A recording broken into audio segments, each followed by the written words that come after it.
What's up, guys? Welcome back to the channel. I know it's been a while.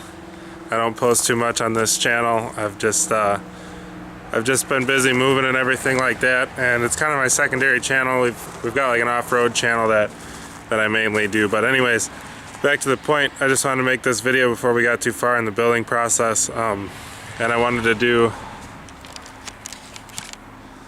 a kind of, you know, first steps of building a pole barn. So if you guys have caught my last video of me building my garage, I told you guys I was moving and I was going to be building a pole barn, and here's the first day of work on it.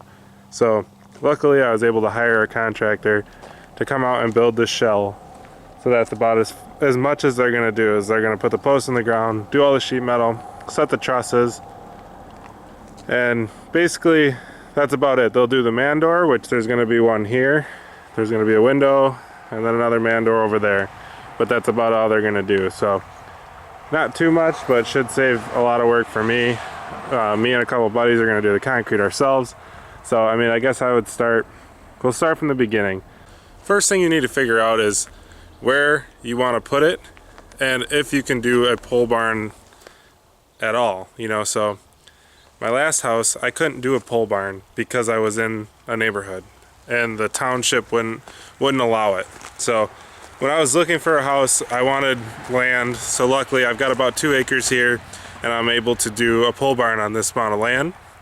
So first thing I did was, you know, looked into the permitting and zoning and everything like that. And I went to the county and I went to the county first, and you had to make sure that you could build a pole barn. And then once they okayed it, and they're the ones that told me the size and everything like that, then you have to go to the county and get the township, sorry. So it's kind of, I don't know, I learned a lot doing it. Kind of why I'm making the video, because, you know, a guy like me, I didn't really know what to do. Just, I don't know, just starting out and didn't know the best way to go about doing it. So anyways, went to the county first, made sure I could build a pole barn, seeing how big I could go, and it was plenty big for what I wanted to do. And then after that, I had to go to the township, and then that's who I actually got the permit through. So I had to get 2 permits actually, I guess. So I got a building permit through the township and a zoning permit through the county, and that was kind of news to me. So maybe certain contractors will do that, I don't know, but in my case, permits were on me. So, but going back to it, even before I needed a permit, I needed to know if I was even allowed to build a pole barn. Some places you can't build a pole barn, it's got to be like a garage style building. So that's what my last one was, and that's why I built a garage versus a pole barn at my last house. So then the next thing that I had to figure out was how big I wanted to go. And I mean, obviously a lot of that plays into money, and I only had so much, just like everybody, you know. So if you got a big budget, you can go as big as you want. In my case, I didn't have a huge budget. I was working with money that I made off of my last house. So I was able to have the structure built like we just talked about. And here it is. So I went with a 30 feet wide, so from here to here, 30 feet wide and 40 feet deep. So 40 foot depth, and it's 12 foot. It's gonna have 12-foot ceilings when it's done. Take this for what it's worth. This is why I chose that size of a building. And I had a 24 by 32 at my last house, and I thought it was a good size, but I also had a 1-car attached. So I was able to keep like a daily or the wife's car in the attached garage, and then the 24 by 32 was just like my shop. And it was a little small for all the stuff that I do, but it wasn't bad. So, you know, I went to 30 by 40 because it fit good in the yard right here, and my driveway already kind of came through here, so kind of just wanted to make it flow with the driveway and the yard and everything like that. As far as once I was figuring out the size of it, I also wanted to make sure, you know, that it was deep enough to where I could fit like 2 cars or 2 trucks or 2 projects depth wise, so like one here, and still shut the door. So that was like my main goal, and that's where 40 feet came from. As far as the 30 feet wide, like I said, I had 24 feet wide, and with 2 projects and a workbench, it was tight. So that's why I bumped it a little bit wider, and it should be good. You know, definitely stay tuned. And if you enjoy the video, subscribe. And I plan on documenting more of the process, breaking down how much everything costed, how much I've got into it, what I did myself, what they did, and what I got for my money from the pole barn company, which is Cleary Building Corp. And I think it's more of like a national company. Not positive on that, but I am in Wisconsin, and I do believe I've gotten like a discount because of it was winter building, so it was a little bit cheaper. They are not doing the floor, you know, and that was kind of something I had to figure out. If I was doing the floor, I was going to wait till spring, have the floor done, then build a garage on top of it. In this case, I didn't do the floor first, so I was able to just have them come build the pole barn now in the winter, and then when springtime comes, I'm gonna pour concrete inside the pole barn here, and it should go pretty well, and it should get me into a shop sooner than building the slab and then building the house, or the garage I should say, on top of it. So we talked about the width, we talked about the depth. Now we'll just briefly talk about the height. I chose 12-foot tall ceilings. I think I'm actually going to end up with 12'6" once there's a floor.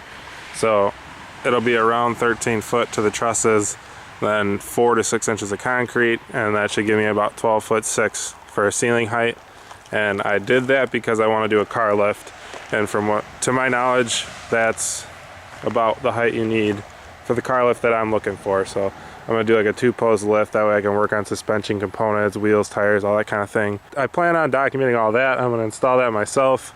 I'm going to do all the electric myself, and I'll bring you through, you know, the steps of some of this stuff. So definitely stay tuned, stick around, subscribe, and we'll bring you any knowledge that I can. I mean, that's kind of why I'm in this. So it's I think that about wraps up this video. It's just a quick one I wanted to get out there before the whole barn was up and built. So we talked about, you know, figure out if you're allowed to build a pole barn on your property, figure out getting your permits and that kind of thing, and then talk with a builder. And I guess back that up, you'd be talking with a builder if you're going to build. If you're going to hire someone to build it, talk with them, and then after that, once you have a building figured out, is when you would go and get your permits. So you just kind of need to get, in my case, I just had to get a verbal okay from the town and the county, making sure I could build a pole barn X amount of size. So in this case, 1,200 square feet, 30 by 40, we talked about that. And height, sometimes, you know, different heights matter. You can also, like my lot line is in this tree line here is my lot line, like halfway through. So in some cases you might have to get a survey to know the lot line, because as you go tall, you have to be X amount of feet from the lot line.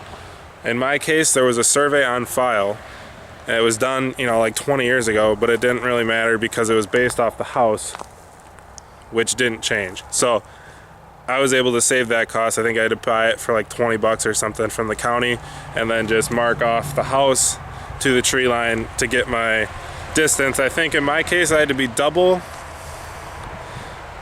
be like the same distance as the wall height from the lot line. So that's 12 foot for me. So my lot line's about 12 foot from this corner over here. But other than that, I mean, we talked about the permits. We talked about figuring out how big you want to go. Obviously, sometimes bigger is better, but in the same sense, you know, it's just more space to heat, more space to cool, more space to insulate.